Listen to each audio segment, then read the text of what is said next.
ನಾನು ಇವತ್ತು ಏನು ಕಲಿತೆ ಅಂತ ಹೇಳಲಿಕ್ಕೆ ಈ ಒಂದು ವಿಡಿಯೋನ ಮಾಡ್ತಾಯಿಲ್ಲ.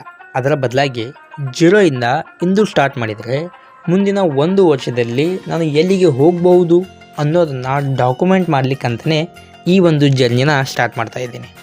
ಇದು ನನ್ನ 2ನೇ ದಿನ. ಕಂಪ್ಲೀಟ್ ಡಿಫ್ರೆಂಟ್ ಆಗಿರುವ ಸ್ಕಿಲ್ಸ್ ಮೇಲೆ ಕೆಲಸಗಳನ್ನು ಮಾಡ್ತಾಯಿದ್ದೀನಿ.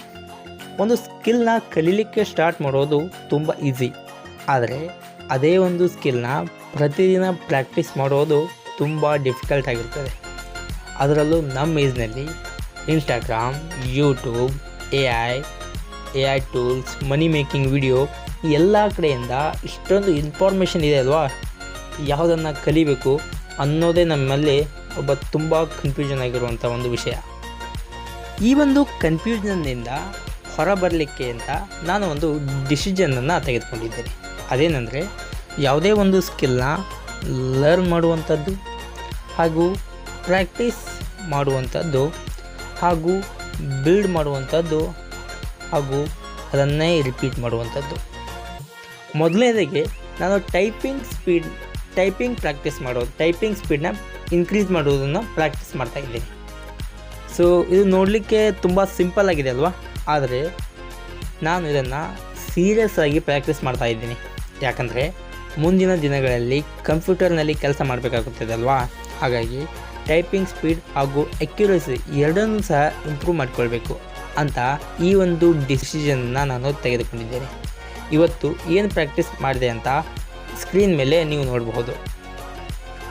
ನನ್ನ ಮೇನ್ ಸ್ಕಿಲ್ ಬಂದುಬಿಟ್ಟು SQL, ಡೇಟಾ ಮ್ಯಾನಿಪ್ಯುಲೇಷನಲ್ಲಿ ಯೂಸ್ ಮಾಡ್ತೀವಿ. ಫಾರ್ ಎಕ್ಸಾಂಪಲ್, ಸಿಂಪಲ್ಲಾಗಿ SQL ಅಂದರೆ ಹೇಳ್ಬೇಕಂದ್ರೆ, ಒಂದು ಕಂಪ್ನಿ ಹತ್ರ ಥೌಸಂಡ್ಸ್ ಅಥವಾ ಮಿಲಿಯನ್ಸ್ ಆಫ್ ಕಸ್ಟಮರ್ಸ್ ರೆಕಾರ್ಡ್ ಇದೆ ಅಂತ ತಿಳ್ಕೊಳ್ಳಿ, ಇಮ್ಯಾಜಿನ್ ಮಾಡ್ಕೊಳ್ಳಿ.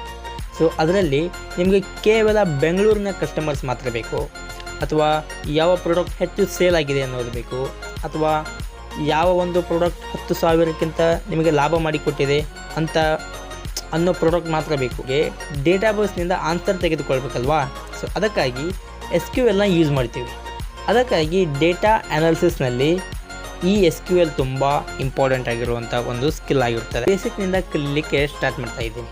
ಸೊ ಮೊದಲನೇದಾಗಿ ನಾನು ಕಲ್ತಿರುವಂಥ ಕಮ್ಯಾಂಡ್ ಬಂದುಬಿಟ್ಟು ಸೆಲೆಕ್ಟ್, ನಂತರ ವೇರ್, ನಂತರ ಡಿಸ್ಟಿಂಕ್ಟ್. ಸೆಲೆಕ್ಟ್ ಅಂದರೆ ನನಗೆ ಬೇಕಾದ ಡೇಟಾವನ್ನು ತೆಗೆದುಕೊಳ್ಳಲು ಸಹಾಯ ಮಾಡ್ತದೆ. ವೇರ್ ಅಂದರೆ ಕಂಡೀಷನ್ ಹಾಕಿ ಡೇಟಾನ ಫಿಲ್ಟರ್ ಮಾಡಲಿಕ್ಕೆ ಸಹಾಯ ಮಾಡ್ತದೆ. ಮತ್ತು ಡಿಸ್ಟಿಂಕ್ಟ್ ಅಂದರೆ ವ್ಯಾಲ್ಯೂಸ್ನ ಬಿಟ್ಟು ಕೇವಲ ಯೂನಿಕ್ ಆಗಿರೋ ವ್ಯಾಲ್ಯೂಸ್ನ ಮಾತ್ರ ನೋಡಲಿಕ್ಕೆ ಅಥವಾ ನಮಗೆ ತೆಗೆದುಕೊಳ್ಳಲಿಕ್ಕೆ ಸಹಾಯ ಮಾಡ್ತದೆ. ಸೊ ನೋಡೋಕ್ಕೆ ಇವೆಲ್ಲ ತುಂಬ ಈಸಿ ಅಥವಾ ತುಂಬ ಬೇಸಿಕ್ ಅಂತ ಅನಿಸ್ಬೋದಲ್ವಾ, ಆದರೆ ಒಬ್ಬ ಸ್ಟ್ರಾಂಗ್ ಫೌಂಡೇಶನ್ ಇಲ್ಲದೆ ಎಂಥ ಬಿಲ್ಡಿಂಗ್ ಸಹಿತ ಬಹಳ ದಿನ ಬಾಳೋದಿಲ್ಲ. ಸೊ ಹಾಗಾಗಿ ಈ ಬಾರಿ ಯಾವುದೇ ಒಂದು ಶಾರ್ಟ್ಕಟ್ ಫಾಲೋ ಮಾಡದೆ ಬೇಸಿಕ್ನಿಂದ ಸ್ಟಾರ್ಟ್ ಮಾಡ್ತಾ ಇದ್ದೀನಿ. ಜೊತೆ ನನ್ನ ಸ್ಪೋಕನ್ ಇಂಗ್ಲೀಷ್ನ ಸಹಿತ ನಾನು ಇಂಪ್ರೂವ್ ಮಾಡಿಕೊಳ್ಳಲಿಕ್ಕೆ ಪ್ರಯತ್ನ ಮಾಡ್ತಾಯಿದ್ದೀನಿ. ಸೊ ನನ್ನ ಸ್ಪೋಕನ್ ಇಂಗ್ಲೀಷ್ ಪರ್ಫೆಕ್ಟ್ ಆಗಿಲ್ಲ. ಸೊ ಅದನ್ನು ಹೈಡ್ ಮಾಡೋ ಬದಲು ಇಂಪ್ರೂವ್ ಮಾಡ್ಕೊಳ್ಬೇಕಂತ ಡಿಸೈಡ್ನ ಮಾಡಿದ್ದೇನೆ. ಮೊದಲು ನಾನು ಟೆನ್ಸ್ನ ಪ್ರಾಕ್ಟೀಸ್ ಮಾಡಲಿಕ್ಕೆ ಸ್ಟಾರ್ಟ್ ಮಾಡ್ತಾಯಿದ್ದೀನಿ. ಇಲ್ಲಿ ನನ್ನ ಗೋಲ್ ಗ್ರಾಮರ್ನ ಮೆಮೊರೈಸ್ ಮಾಡ್ಕೊಳ್ಳೋದು ಅಲ್ವೇ ಅಲ್ಲ, ಅದರ ಬದಲಾಗಿ ಇಂಗ್ಲೀಷ್ನಲ್ಲಿ ಕಾನ್ಫಿಡೆಂಟ್ ಆಗಿ ಕಮ್ಯುನಿಕೇಷನ್ ಮಾಡೋದಾಗಿರ್ತದೆ. ಸೊ ಹಾನೆಸ್ಟ್ಲಿ ಹೇಳಬೇಕಾದ್ರೆ ಇವತ್ತು ನಾನು ಯಾವುದೇ ತರಹದ ಎಕ್ಸ್ಟ್ರಾರ್ಡಿನರಿ ಕೆಲಸನ ಮಾಡಿಲ್ಲ, ಅಥವಾ $1 million ಬಿಸ್ನೆಸ್ನ ಬಿಲ್ಡ್ ಮಾಡೋದಾಗಲಿ ಅಥವಾ AI ಸ್ಟಾರ್ಟಪ್ ಲಾಂಚ್ ಮಾಡೋದಾಗಲಿ ಯಾವುದನ್ನು ಮಾಡಿಲ್ಲ.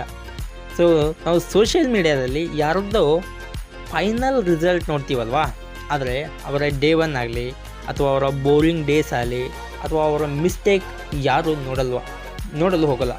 ಸೊ ನಾನು ಈ ಒಂದು ಪಾರ್ಟನ್ನೇ ಶೋ ಮಾಡಬೇಕಂತ ಈ ಒಂದು ನನ್ನ ಜರ್ನಿಯನ್ನು ಸ್ಟಾರ್ಟ್ ಮಾಡ್ತಾಯಿದ್ದೀನಿ. ಸೊ ನೀವು ಕೂಡ ನಿಮ್ಮ ಲೈಫ್ನಲ್ಲಿ ಏನಾದರೂ ಬಿಲ್ಡ್ ಮಾಡ್ತಾಯಿದ್ರೆ ನನ್ನ ಜರ್ನಿ ನೋಡ್ತಾ ನೀವು ನಿಮ್ಮ ಜರ್ನಿಯನ್ನು ಸ್ಟಾರ್ಟ್ ಮಾಡಿ. So let's see where this goes.